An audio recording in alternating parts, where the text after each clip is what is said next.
warahmatullahi wabarakatuh. Waalaikumsalam warahmatullahi wabarakatuh. Alhamdulillah nahmaduhu wa nasta'inuhu wa nastaghfiruh wa na'udzu billahi min shururi anfusina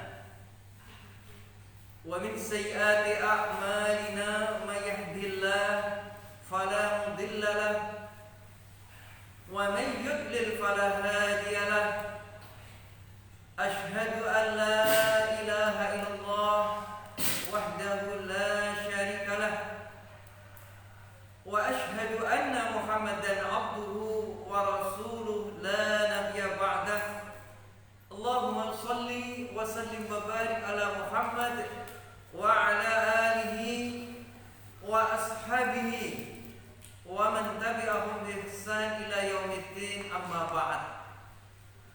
Qala Allah ta'ala fi kitabihil karim, a'udzu billahi minasy syaithanir rajim. Ya ayyuhalladzina amanu taqullaha haqqa tuqatih wa la tamutunna illa wa antum muslimun. Ma'asyiral muslimin rahimani wa rahimakumullah, khususnya santri-santri ABS Aisyah Boarding School Pelemahan Kediri yang dirahmati Allah Subhanahu wa taala. Puji syukur alhamdulillah kita haturkan kehadirat Allah Subhanahu wa taala atas segala karunia-Nya yang telah dilimpahkan kepada kita semua, sehingga pada kesempatan yang berbahagia ini kita bisa bermuajahah di dalam majelis taklim ini dalam keadaan sehat wal afiat. Alhamdulillah. Salawat dan salam semoga senantiasa Allah limpahkan kepada uswah kita Rasulullah sallallahu alaihi wasallam, keluarganya, para sahabatnya, para tabi'in, para tabi'it tabi'in, dan juga kepada kita semua, dengan suatu pengharapan mudah-mudahan kita diakui sebagai umatnya yang berhak menerima syafaat di yaumil qiyamah. Amin ya rabbal alamin. Ma'asyiral muslimin yang dirahmati Allah Subhanahu wa taala, pada kajian Ahad pagi pada hari ini kita akan mengkaji suatu tema, yakni adalah kedahsyatan pahala bagi orang yang berjalan menuju masjid. Dalam rangka apa? Dalam rangka untuk beribadah, dalam rangka untuk melaksanakan sholat berjamaah, untuk tilawatul Quran, untuk zikir, untuk taklim seperti pada pagi hari ini. Kita ambil dari sebuah kitab yang sangat terkenal, yakni adalah kitab Riyadhus Shalihin yang ditulis oleh seorang ulama besar, Al-Hafidz Imam An-Nawawi, dengan sarahnya, yakni adalah Tadrizul Riyadhus Shalihin yang ditulis oleh Syekh Faisal Abdul Aziz Al-Mubarak. Dan nanti akan kita rangkaikan dengan sebuah kitab namanya Targhib wa Tarhib yang ditulis oleh Al-Hafidz Al-Munziri. Mudah-mudahan kita mendapatkan pencerahan, mendapatkan dari ilmu para ulama-ulama tempo dan dahulu. Ini yang penting ketika kita sudah mendapatkan ilmu yang diwariskan melalui kitab-kitabnya. Ini kewajiban bagi kita ini adalah memahami ilmu tersebut, kemudian bisa melaksanakannya. Ini Ma'asyiral muslimin yang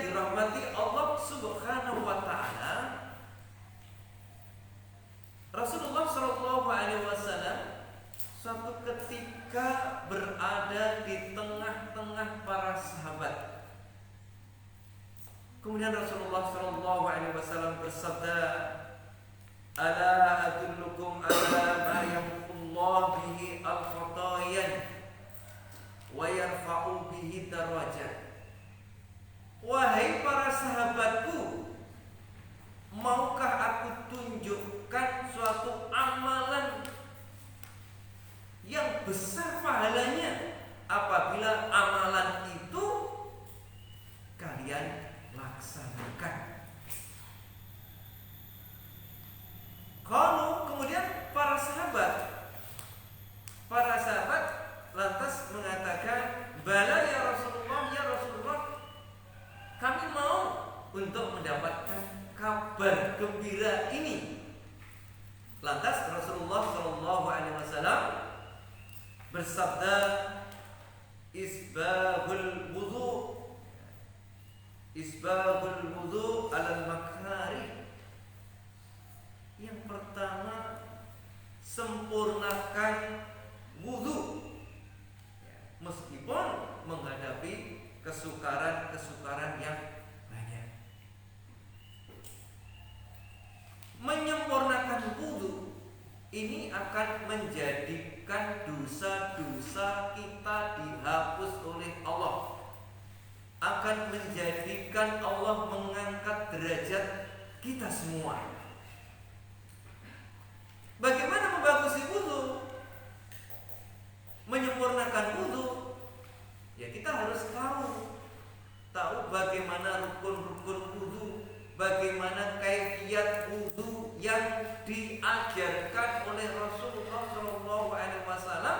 Ini yang harus kita ikuti, ini yang harus kita teladani. Sunnah-sunnah dalam berwudu pun juga harus kita ketahui, sehingga wudu kita bisa sempurna. Kalau wudu yang kita lakukan ini sempurna, akan menjadikan setiap kali apa yang kita lakukan, membasuh muka, dosa-dosa kita akan berguguran seiring dengan jatuhnya air.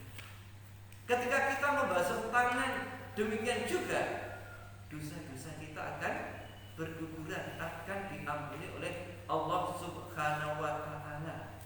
Nah, ini tentunya butuh yang namanya ilmu, bagaimana cara berwudu sesuai dengan sunnah Rasulullah Shallallahu Alaihi Wasallam. Di antara sunnah yang ditinggalkan di dalam berwudu itu adalah, di antaranya adalah bersiwak. Bersiwak padahal ini di dalam tarjih Muhammadiyah ini termasuk sunnah dalam berwudu adalah bersiwak. Bersiwak itu gosok gigi. Rasulullah Shallallahu Alaihi Wasallam bersabda, "Laula an asuqa ala ummati la amartuhum bisiwak inda muli wudu'in." Andaikan tidak memberatkan umatku, kata Nabi, la amartuhum, niscaya akan aku perintahkan kepada mereka semua untuk bersiwak inda muli wudu'in, pada setiap kali berwudu. Nah, kalian pernah mempraktikkan ini enggak? Ternyata ini adalah merupakan sunnah Rasulullah Shallallahu Alaihi Wasallam. Apakah kalau zaman dahulu itu adalah dengan siwak kayu arok? Tetapi sekarang ini sudah ada kemudahan, yakni adalah siwak yang sudah tersebar luas, dijual di toko-toko dan mudah kita dapatkan. Silakan, karena ini adalah merupakan sunnah yang diteladankan oleh Rasulullah Shallallahu Alaihi Wasallam. Termasuk harus memperhatikan juga bahwa setiap basuhan di dalam berwudu dipastikan air bisa mengalir, jangan sampai ada sedikit pun yang tidak terbasuh. Karena Rasulullah Shallallahu Alaihi Wasallam pernah menjumpai salah seseorang sahabat, ya, yang ketika berwudu di kakinya itu masih ada ada sedikit satu tufrin. Satu tufrin itu ya satu kuku ini belum terbasuh air, karena ini menjadikan wudunya tidak sah. Kalau wudunya tidak sah, kira-kira sholatnya sah atau tidak? Sholatnya tidak sah. Makanya harus diperhatikan. Jangan wudu cepat-cepatan ndang mari ndang wes. Jangan seperti itu. Juga ini bagi perempuan juga harus diperhatikan. Biasanya itu, apalagi kalau kemanten, biasanya itu kan make upnya tebel sehingga pada saat wudu itu kan itu nanti kan bisa menghalangi air untuk masuk ke kulit. Kalau yang demikian itu bagaimana? Atau bekas-bekas berhias karena make upnya tebal sehingga air tidak bisa masuk ke dalam kulit. Kalau demikian ini kan sama dengan itu, dengan hadis ini. Ini wudunya akan bermasalah. Kalau wudunya bermasalah, sholatnya pun juga akan bermasalah, sehingga sholatnya juga tidak sah. Nah, ini yang harus kita perhatikan. Ini terutama dalam hal-hal yang makarih tadi, yakni dalam situasi-situasi kesukaran yang banyak. Terutama kesukaran seperti apa? Misalkan ketika musim hujan seperti tadi malam hujan terus, sehingga kan hawanya dingin sekali. Ketika mau berwudu untuk sholat subuh, ini kan juga ada tantangan, wadem, ya, dan seterusnya. Ini adalah satu tantangan, kesukaran apabila ini bisa kita hadapi dengan baik, kesukaran ya di dalam berwudu ini, niscaya dosa-dosa kita akan diampuni oleh Allah Subhanahu wa taala, dan Allah akan mengangkat derajat kita semua. Nah, kemudian yang kedua, kata Rasulullah sallallahu alaihi wasallam, wa kasratul khata ilal masajid, memperbanyak langkah kaki menuju masjid. Pahalanya luar biasa. Ya. Makanya di dalam kitab Riyadhus Shalihin, ini ada suatu bab, Imam Nawawi menulis suatu bab, babul fadlil masyi ilal masajid, bab tentang keutamaan, kedahsyatan pahala orang yang berjalan menuju masjid. Dalam rangka apa? Dalam rangka untuk beribadah, untuk melaksanakan sholat berjamaah, untuk taklim, belajar dan mengajar Al-Quran, untuk zikir, untuk tilawatul Quran. Ini pahalanya luar biasa sekali. Mari kita baca hadisnya agar kita tahu tentang keutamaan orang yang berjalan menuju masjid Allah dalam kerangka untuk ibadah atau melaksanakan sholat berjamaah. Wa an Abi Hurairah radhiyallahu anhu anna Nabi sallallahu alaihi wasallam qala. Hadis ini berasal dari Abi Hurairah. Abi Hurairah, mudah-mudahan Allah memberikan ridha kepada Abi Hurairah. Abu Hurairah ini adalah salah seorang yang meriwayatkan hadis, atau sahabat Nabi yang paling banyak meriwayatkan hadis, karena beliau itu adalah ashabu sufah. Beliau itu tinggalnya di emperan masjid Rasulullah. Wajar kalau mendapatkan hadis-hadis dari Nabi lebih banyak dibandingkan dengan sahabat yang lain. Sampai-sampai orang Syiah itu menuduh bahwa Abi Hurairah itu adalah pemalsu hadis. Ini tidak benar. Tidak benar. Karena beliau itu ya banyak mendapatkan hadis dari Nabi, karena beliau sering kali ketika taklim seperti ini ya, ia mengikuti terus karena beliau itu tidurnya di emper masjid Rasulullah Shallallahu Alaihi Wasallam. Ini Nabi beliau. Ada Nabi Shallallahu Alaihi Wasallam qala, sesungguhnya Nabi Shallallahu Alaihi Wasallam bersabda, man ghada ilal masjid aw raha, barang siapa berpagi-pagi menuju masjid atau sore hari pergi ke masjid. Nah, ini dijelaskan juga di dalam syarahnya ini, al-muradu bil ghadwi huna al-dhihabu ilal masjid.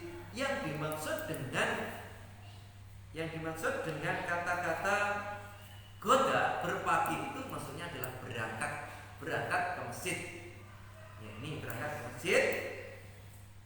Kemudian wabil rawah ar-ruju' ilal manzili. Yang dimaksud rawah itu adalah rujuk kembali, yakni menuju rumah dari masjid. Artinya barang siapa yang mereka pergi ke masjid di pagi hari atau sore hari, ini membiasakan pergi ke masjid. Apa fadilahnya?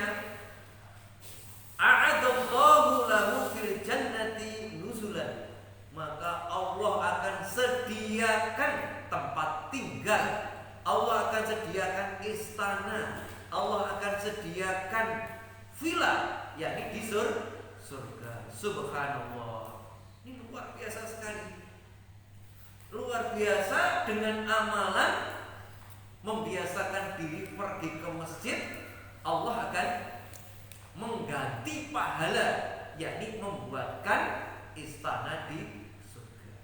Ini kira-kira kalian mau enggak ini untuk disediakan tempat tinggal atau istana di surga? Kira-kira mau enggak? Pastilah kita mau.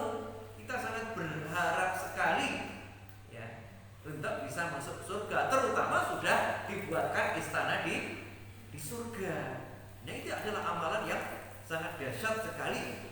Mari kita laksanakan, kita semangat untuk mendatangi masjid. Wafil hadis, dan di dalam hadis ini dijelaskan fadlul ityan al masajid lis salati wal ibadah ya, wal ilmi wa dzikri.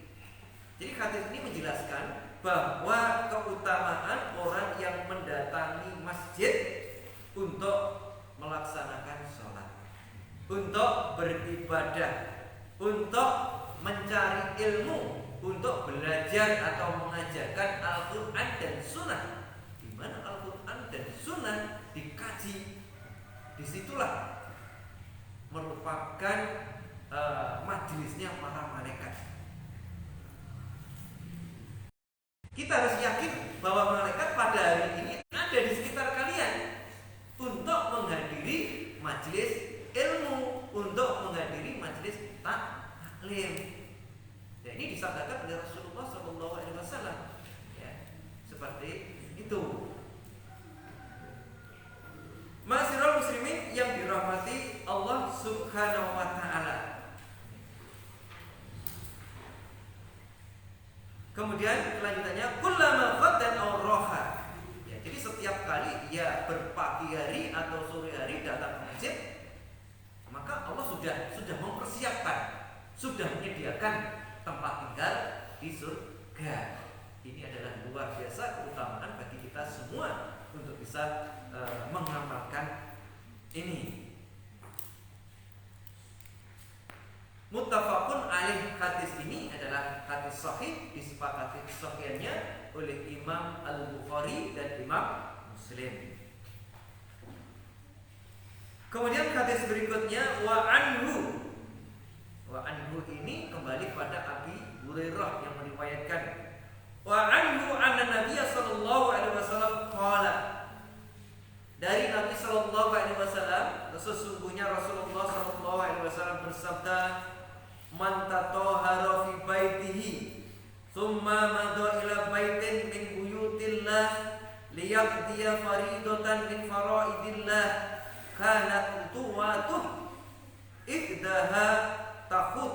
khati'atan wal ukhra tarfa'u darajah. Rawahul Muslim. Hadis ini diriwayatkan oleh Imam Muslim. Nah, Rasulullah Shallallahu Alaihi Wasallam bersabda, "Man tatahhara fi baitihi, barang siapa yang bersuci berwudu dari rumah." Jadi sunnahnya itu ketika kita menghadiri ke masjid, maka disunahkan untuk berwudu dari rumah atau dari sini dari pondok sana di tempat apa namanya, tempat untuk tidur ya dan seterusnya ya. Ini adalah disunahkan oleh Rasulullah Shallallahu Alaihi Wasallam. Barang siapa yang bersuci dari rumah, nah kemudian dia itu berjalan menuju masjid di antara masjid-masjid Allah. Yang disebut masjid itu apa? Apakah musola itu masuk? Enggak. Ya masuk. Istilah masjid itu, ya, itu kan dari isim makan. Ya, siapa yang bisa mentasrif masjid ini? Sajadah, yasjudu, sujud, dan fa'ilnya apa? Sajidun, orang yang sujud. Kalau isim makannya masjidun berarti tempat untuk sujud, ya pada tempat untuk sholat. Itu asal dari masjid. Musola yang di tempat-tempat kita musola itu dari kata apa? Dari kata sama. Dari sama. Musola itu udah isim makan. Dari kata sholat. Sholat itu adalah sholat, melaksanakan sholat. Kalau musola berarti tempat untuk sholat, tempat untuk sujud, yang satunya tempat untuk sholat. Sama. Hanya para ulama membedakan kalau masjid itu masjid jami. Masjid ini lebih ke masjid jami, artinya masjid yang digunakan untuk sholat 5 waktu, juga untuk melaksanakan sholat Jumat. Itu disebut masjid jami. Kalau masjid yang kecil yang digunakan hanya untuk melaksanakan sholat 5 waktu, itu seringkali disebut musola. Sama. Siapa yang berangkat ke masjid atau ke musola dalam rangka untuk melaksanakan sholat atau untuk ibadah yang lain, maka dosa-dosanya akan diampuni oleh Allah. Setiap langkah akan Allah mengampuni dosa-dosanya, dan Allah akan meninggikan derajatnya tiap langkah. Ini kalau musola zaman Nabi itu lebih terfokus pada tangan lapang yang digunakan untuk sholat Idul Adha dan sholat Idul Fitri. Itu musola ya. Jadi kalau zaman Nabi apakah masjid kecil besar? Ini masjid namanya mas. Hanya masjid jami dengan masjid yang tidak jami. Yang jami itu berarti digunakan untuk di samping sholat 5 waktu, digunakan untuk sholat Jumat. Ini ya. Kita lanjutkan hadisnya. Liyaq dia faridatan min faraidillah. Jadi dalam rangka apa ke masjid tadi? Dalam rangka untuk melaksanakan kewajiban dari sebagian kewajiban yang Allah wajibkan, yakni melaksanakan sholat 5 waktu. Maka tiap langkah itu, tiap langkah akan menjadikan dosa-dosanya diampuni oleh Allah Subhanahu wa Ta'ala. Jadi langkah-langkah kakinya akan diampuni oleh Allah Subhanahu wa Ta'ala. Semakin jauh dari masjid, semakin besar pahalanya. Lebih jauh lagi, lebih besar pahalanya. Lantas bagaimana dengan orang yang tidak berjalan menuju masjid, tapi menggunakan kendaraan, misalkan menggunakan sepeda ontel, menggunakan sepeda motor atau mobil, ya, itu juga sama berpahalanya. Tentunya Allah sudah mengukur sendiri. Yang tingkatannya lebih berat itu yang pahalanya lebih besar. Nah, kira-kira kalau naik sepeda motor dengan jalan kaki, berat mana? lebih membutuhkan energi yang jalan kaki. Ini wal ukhra tarfa'u darajat, dan yang lain Allah akan mengangkat derajatnya. Jadi derajatnya akan diangkat oleh Allah Subhanahu wa taala. Ini hadis diriwayatkan oleh Imam Muslim.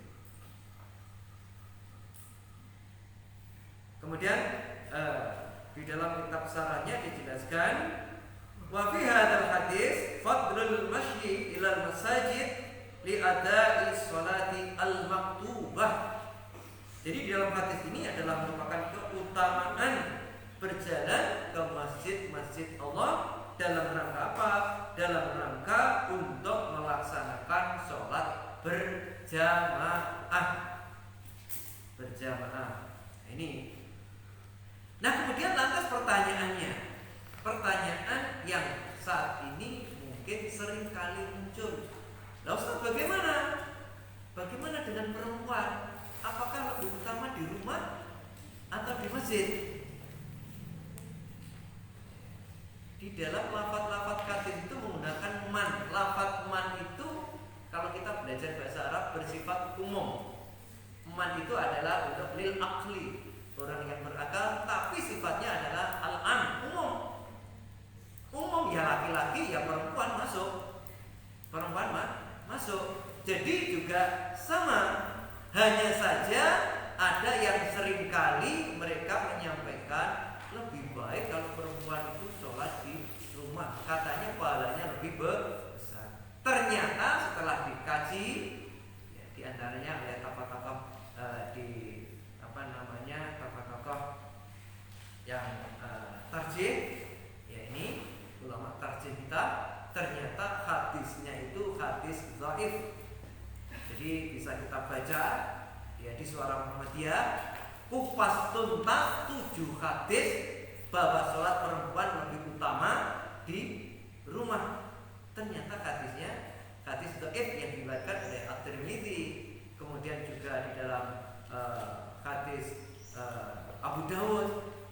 Ternyata 7 hadis ini adalah lemah ya, di dalam penelitian ulama tarjih kita. Kemudian juga bisa dilihat di Suara Muhammadiyah itu ada 18 hadis dan Al-Quran yang sahih ya, 18 dalil Quran dan hadis yang menyatakan bahwa perempuan itu lebih utama sholat berjamaah di masjid selama bisa memenuhi 4 persyaratan. 1, syaratnya adalah aman dari gangguan. Jadi tidak diganggu oleh orang-orang kafir, tidak diganggu oleh orang-orang yang jahil. Kalau itu aman, apalagi sekarang kan penerangannya sudah bagus ya di tempat kita, beda dengan zaman Nabi. Kan masih gelap. Seringkali kan ada gangguan itu muncul. Kalau dipastikan aman, maka itu adalah bisa melaksanakan di masjid. Syarat yang kedua menutup aurat. Jadi auratnya ditutup ya. Ini persyaratan yang kedua. Yang ketiga, mendapatkan izin dari suami.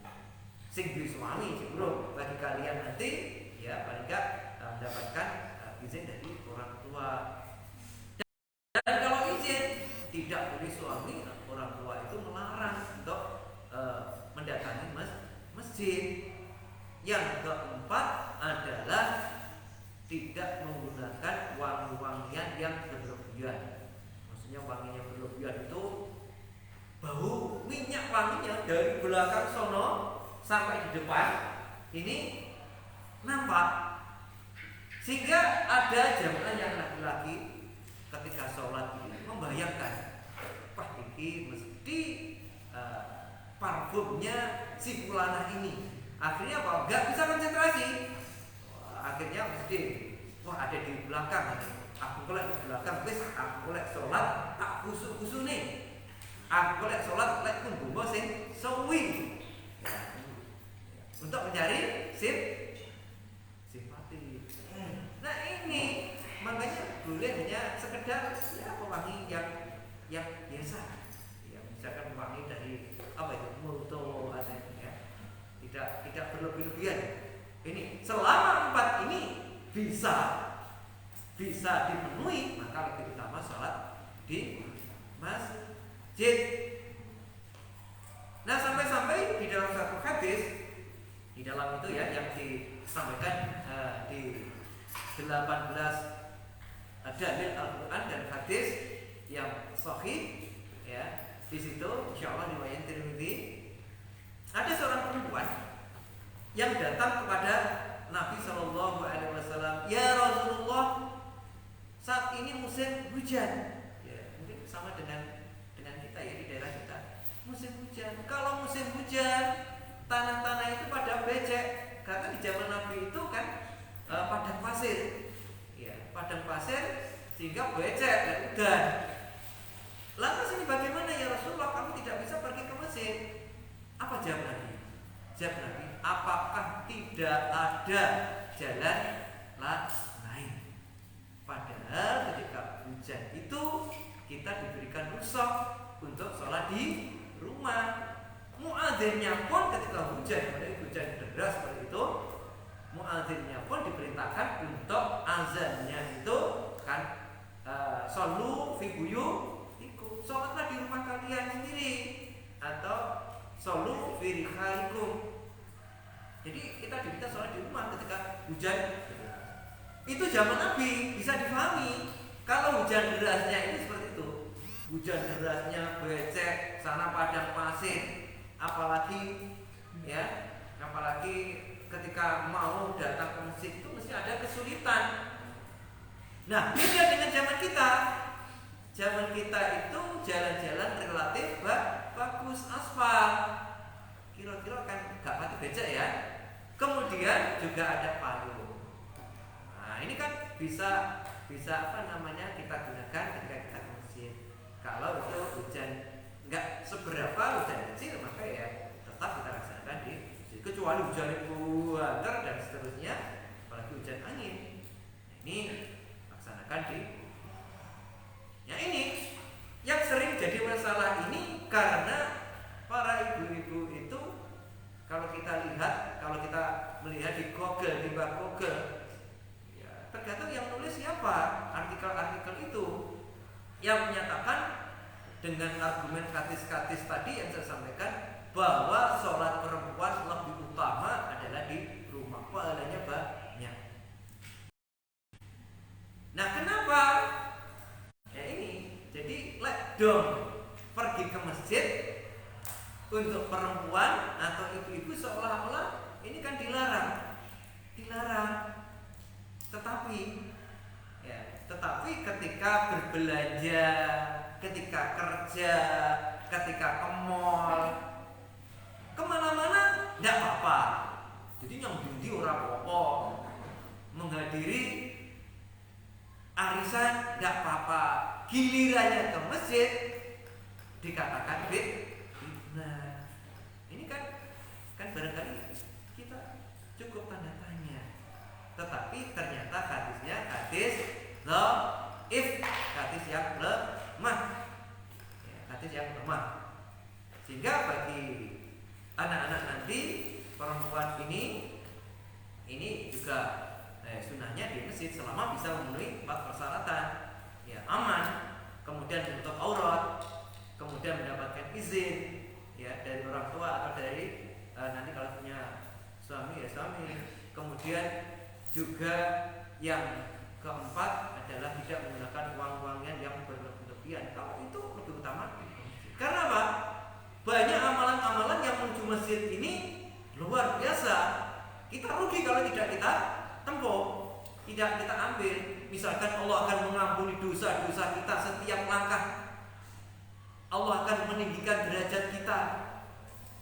Begitu kita masuk ke masjid melakukan tahiyatul masjid, ya, kemudian menunggu masa sholat, kita itu diampuni oleh Allah, dimintakan oleh malaikat agar Allah mengampuni dosa-dosanya. Malaikat mendoakan agar orang yang menanti waktu sholat itu adalah diberikan rahmat, dan Allah juga dan malaikat juga mendoakan agar orang tersebut adalah diampuni atau taubatnya diterima. Kalau ini tidak kita manfaatkan, sangat rugi sekali untuk perempuan. Ketika kita hanya di rumah, kita nggak dapat ilmu, nggak bisa beribadah dengan baik sekali. Ya ini. Nah, ma'asyiral muslimin yang dirahmati Allah Subhanahu wa taala. Nah, kemudian hadis yang berikutnya kita lanjutkan ini ya. Wa an Ubay bin Ka'ab radhiyallahu anhu qala kana rajulun min ansar la a'lamu ahadan ab'ada min al-masjid minhu wa kanat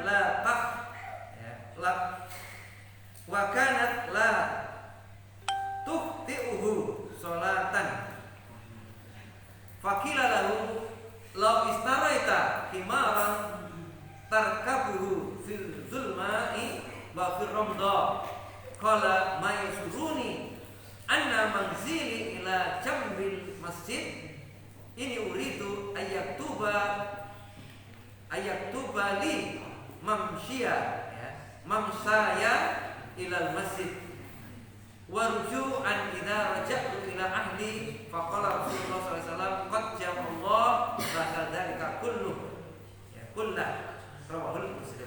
Jadi ini ada seseorang, yakni adalah seorang dari Ansor yang tempat tinggalnya itu paling jauh dibandingkan dengan sahabat yang lain. Nah, lantas kemudian dia tidak pernah ketinggalan di dalam sholatnya. Tidak pernah ketinggalan di dalam sholatnya. Jadi tidak jadi masbuk, tenangannya kayak kering. Nah, kemudian ini disarankan, wahai sahabatku, bagaimana sekiranya kamu membeli keledai, ya, membeli himar atau keledai yang itu bisa kamu gunakan untuk pergi ke masjid pada saat gelap dan pada saat panasnya terik matahari. Apa jawabnya? Jawabnya mayasuruni anna mamsi ila jambil masjid. Ini tidak menyenangkanku. Ini tidak menjadikan bahagia aku. Artinya dengan adanya kendaraan tersebut tidak menjadikan saya lebih senang bahagia. Kenapa? Alasannya ini uridu ayatuba li mamsyaya ilal masjid. Karena saya menginginkan setiap langkahku menuju masjid ini menjadikan diampuni, dicatat oleh Allah ini sebagai pahala yang besar. Jadi dari seorang laki-laki dari kalangan manusia nggak mau dekat dengan masjid karena apa? Agar setiap langkah menuju masjid ini dicatat oleh Allah sebagai amal soleh. Ini. Masyaallah muslimin yang dirahmati Allah Subhanahu wa taala. Kemudian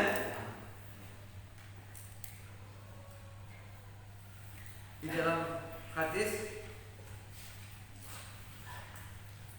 juga dijelaskan hadis berikutnya.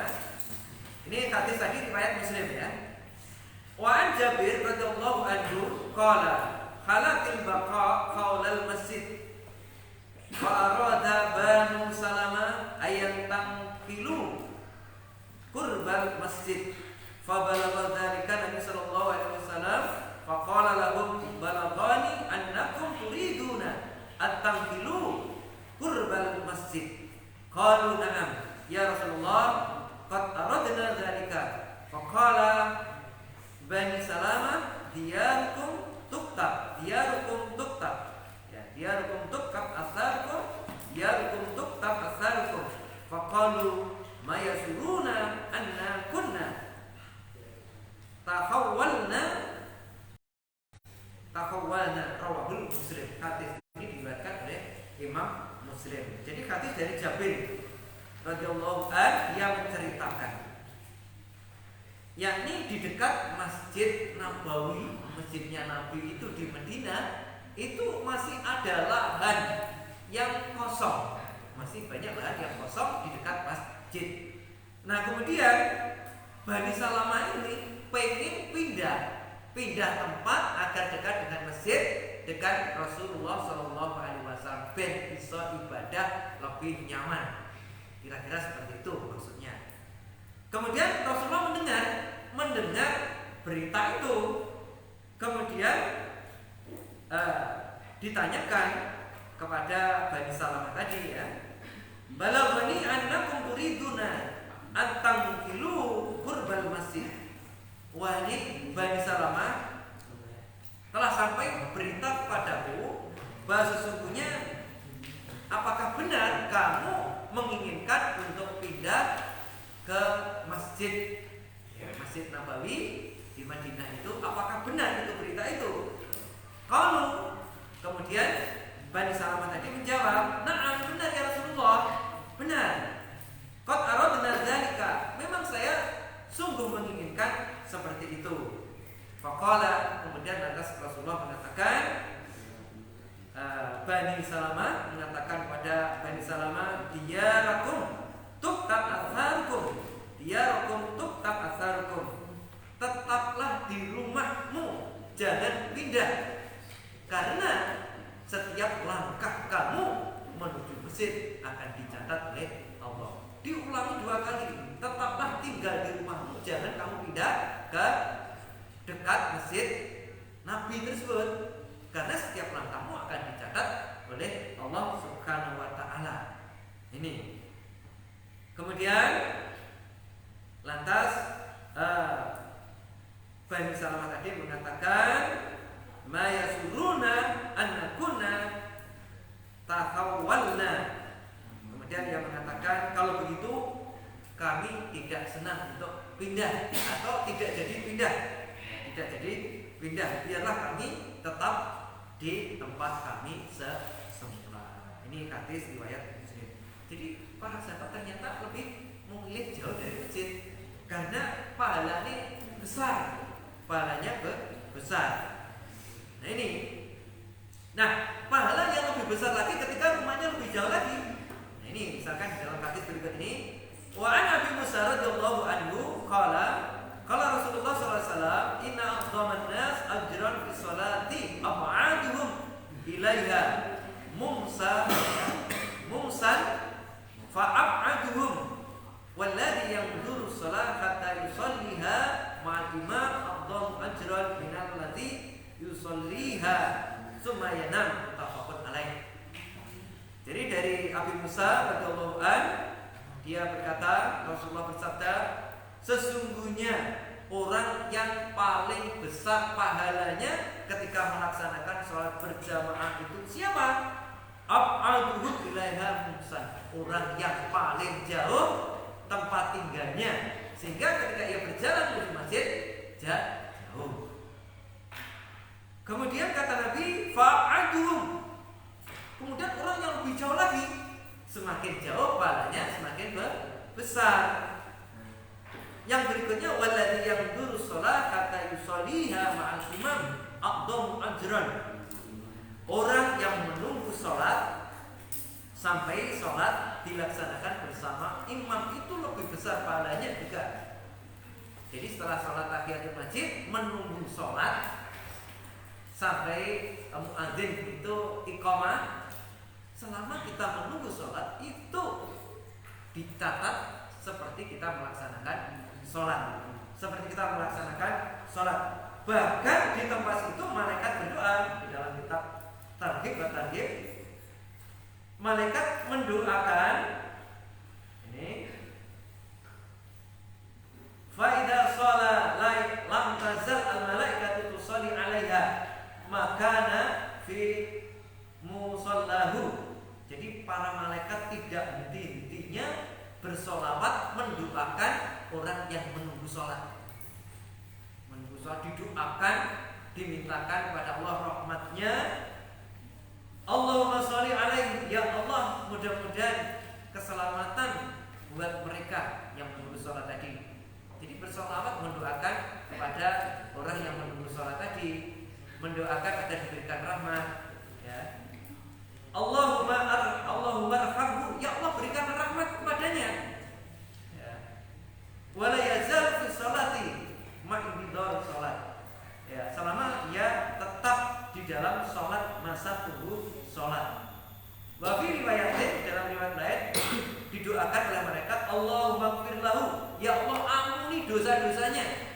Lek sampai menunggu sholat, ya, itu ternyata didoakan malaikat, ya Allah ampuni dosa-dosanya. Allahumma tub alaih, ya Allah terima tobatnya.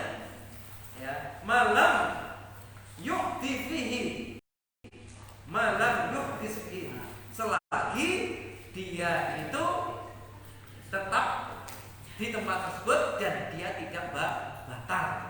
Letis batal dan akhir-akhir itu untuk kembali ke tempat semula. Pahalanya luar biasa sekali. Dan yang terakhir hadis wa an Buraidah radhiyallahu anhu, ani Nabi sallallahu alaihi wasallam qala, ya, qala basyiru al-musyaina fi dhulami ilal masajid binuri tam yaumal qiyamah, rawahu Abu Dawud wa Tirmidzi. Nah, hadis dari Buraidah radhiyallahu anhu dari Nabi sallallahu alaihi wasallam, Rasulullah mengatakan, beri kabar gembira buat orang yang senang berjalan menuju masjid di dalam kegelapan. Di dalam kegelapan ataupun sesungguhnya di dalam panasnya terik matahari. Berarti ada tantangan ketika gelap, ketika panas. Orang yang seperti itu binuri yaumil qiyamah, maka di hari kiamat nanti akan diberikan cahaya oleh Allah, cahaya yang sempurna. Kita bisa bayangkan ketika hari kiamat itu kita repot ngurusi diri kita sendiri. Yang namanya anak gak kenal sama bapak, bapak gak kenal sama ibu, kita gak kenal sama saudara, sama teman. Kita mikir sendiri-sendiri untuk menyelamatkan di yaumil qiyamah nanti ketika dikumpulkan di padang mahsyar. Yang bisa menolong adalah amalan-amalan yang handal, amalan-amalan yang hebat. Ketika dunia manfaatkan, misalkan membaca Al-Quran, rutin membaca Al-Quran. Nanti di hari kiamat akan datang Al-Quran itu mencari orang-orang yang ketika di dunia dulu Al-Quran dibaca. Jadi Al-Quran itu cari siapa yang di dunia dahulu baca Al-Quran, maka dia akan dimintakan syafaat kepada Allah, ditolong dari terik panasnya matahari. Bisa kita bayangkan, piye seandainya matahari itu didekatkan, makin dekat, apalagi dekat dengan kepala kalian. Kira-kira enak ya? Panas atau dingin? Ya, panas luar biasa. Harus ada amalan-amalan istimewa. Termasuk ini adalah membiasakan diri ke masjid, ya, di dalam situasi yang gelap, situasi yang mungkin kepanasan terik matahari, niscaya Allah akan menyempurnakan, memberikan cahaya yang sempurna di hari kiamat nanti. Nah, ini adalah satu keutamaan. Ma'asyiral muslimin yang dirahmati Allah Subhanahu wa taala. Kemudian tadi yang terakhir, yang ketiga itu adalah menunggu masa sholat. Menunggu masa sholat, ya. Ini amalan yang hebat tadi dalam menunggu masa sholat.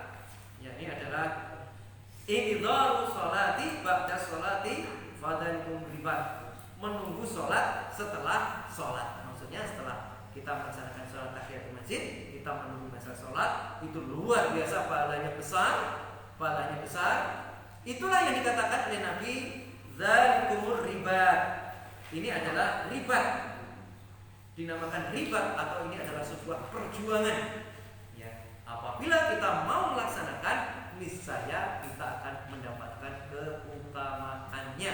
Dan yang terakhir saya sampaikan di dalam kitab Shahih Fiqhus Sunnah yang ditulis oleh Syekh Sayyid Kamal, perempuan zaman Nabi itu ada dua di dalam melaksanakan sholat. Hadisnya sahih semua. Satu, melaksanakan sholat berjamaah bersama Nabi. Jadi yang depan itu laki-laki, belakang perempuan. Hadisnya cukup banyak sekali. Hadisnya berasal dari hadis Bukhari dan Muslim, berasal dari istri Nabi. Ya, bahwa perempuan zaman dahulu itu melaksanakan sholat di masjid masjid bersama Nabi. Ya. Hingga Rasulullah itu ketika selesai menunggu para kaum perempuan keluar, baru laki-laki berdiri untuk keluar. Ini hadisnya sahih, berasal dari Bukhari dan Muslim. Kadang-kala ini dikalahkan dengan hadis-hadis di Abu Dawud dan Tirmidzi yang tingkatannya lebih rendah. Yang tadi sudah diadakan penelitian hadisnya lemah. Itu di dalam kitab Sahih Fiqh Sunnah Syekh Sayyid Al-Kamal. Nanti silakan, ada 4 jilid. Nah kemudian yang kedua dijelaskan di dalam kitab tersebut, para wanita itu melaksanakan sholat jamaah sendiri kaum wanita. Itu juga tidak apa-apa, tapi melaksanakan jamaah, bukan sholat sendiri di rumah. Imamnya dari kaum perempuan, berarti imamnya itu sofnya berada di tengah, kemudian menyamping, bukan di depan seperti laki-laki. Jadi sampai nanti imamnya perempuan saja misalkan, itu di tengah, sof samping itu untuk teman-teman kalian, kemudian sof belakang dan seterusnya. Itu ada hadis yang dijelaskan di dalam kitab itu seperti itu. Tapi melaksanakan jamaah. Jadi ini ya, agar kita tetap semangat berjamaah, jangan sampai masjid itu kosong. Masjid kosong dari ibu-ibu, dari kalangan perempuan. Karena apa? Gara-gara hadis, memahami hadis tadi bahwa perempuan lebih baik sholat di rumah. Bahkan di tempatnya kamar sendiri itu lebih baik. Ternyata setelah diuji hadisnya lah kembali pada Al-Quran. Orang-orang yang memakmurkan masjid Allah, beriman pada Allah dan hari akhir, kemudian melaksanakan sholat, konteksnya ini di masjid, berarti memakmurkan masjid Allah. Demikian yang bisa saya sampaikan. Semoga ini memberikan pencerahan bagi kalian santri-santri Aisyah Boarding School, ya, Peleman, Kabupaten Kediri. Mudah-mudahan kalian nanti bisa melaksanakan, apalagi setelah keluar dari sini, ketika berkumpul di masyarakat, tetap istiqomah datang ke masjid untuk beribadah dan menjadi, ya, kalian harus menjadi memberikan semangat kepada teman-teman yang lain, ya, kanan kiri kalian, tangga kalian harus mampu untuk mendakwahkan tentang hal ini. Demikian yang bisa kami sampaikan. Nasrul Allah wa fathul qarib wa basyiril mu'minin. Subhanakallahumma wa bihamdika asyhadu an la ilaha illa anta astaghfiruka wa atubu ilaik. Walhamdulillahi rabbil alamin. Assalamualaikum warahmatullahi wabarakatuh. Waalaikumsalam.